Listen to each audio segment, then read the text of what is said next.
Hello guys, welcome back to Seth ideas. நம்ம இன்றைக்கி நம்ம எக்ஸலில் பேட்ரி மாற்றிருப்போம்.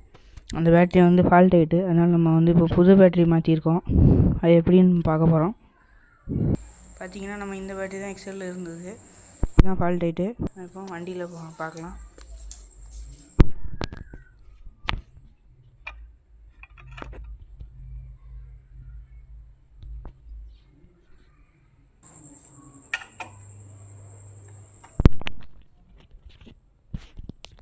தெரியும், நம்ம இப்போ வேறு ஒரு பேட்ரி வச்சுருக்கோம். இதில் கனெக்ஷன் ஒன்றுமே இல்லை, நம்ம ஆல்ரெடி பண்ணது தான். என்ன இந்த இடத்துல நம்ம ஒயரை இந்த மாதிரி இப்படி வளைவாக சுற்றி இந்த இடத்துல வச்சுருக்கோம், அவ்வளோதான். நம்ம இதே மாதிரி இன்னொரு வீடியோவில் சந்திக்கலாம்.